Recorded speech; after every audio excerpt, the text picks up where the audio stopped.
from the Germans. And this one had a warhead on it. It was painted in the 1942 launch mode. And the deal was it was launched from Peenemünde on the Baltic Sea. The British got wind of it and they blew the place off the map. So the Germans went into the Harz Mountains, about 100 miles outside of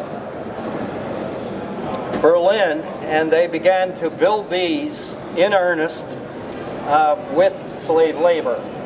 And in 1944 they were launched by the SS, who were the worst of the Nazis, and they were fired into places like London and Antwerp, Belgium. Great losses of life. You're looking at a supersonic rocket. Today we would call this an IRBM, Intermediate Range Ballistic Missile. Nobody has these anymore except the Iranians, and also the Yemenis have them, and North Koreans, okay? But they have a range of about 190 miles. Got a big pop on the front end of it because that's the warhead. Don't worry about this warhead, we've already taken it out, okay? Anyway, a large number of people were killed, mostly civilians, when they rained down into the city of London and other places. Okay, sir? How many were there, and how did they target? How many were there? They fired 3,300. 3,300.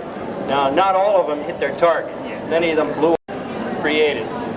But those that did hit their target took out a city block of London. Now, the Germans weren't sure this thing was going to work, so they tried something else. Plan B. Plan B was to launch the V1. Here's the V1. If you just turn over here a little bit, you'll see the V1. It hangs from the ceiling. It's a pulse jet. It has short wooden wings and a yellow nose on it. And it has much slower speed.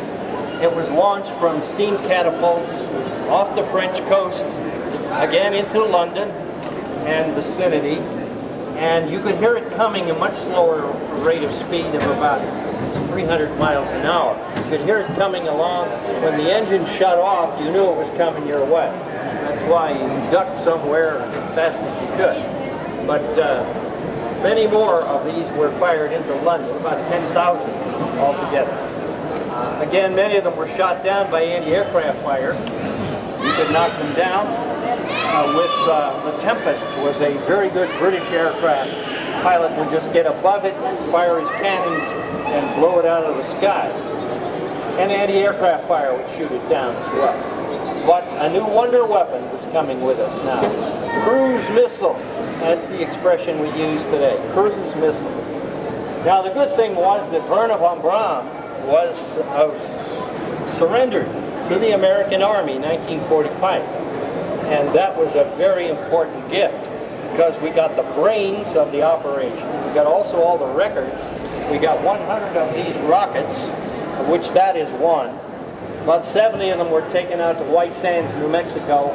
And you could correctly say that the Germans jump-started us into space. You see? And that too is one of the 23 or so remaining V1s that exist. We captured that as well.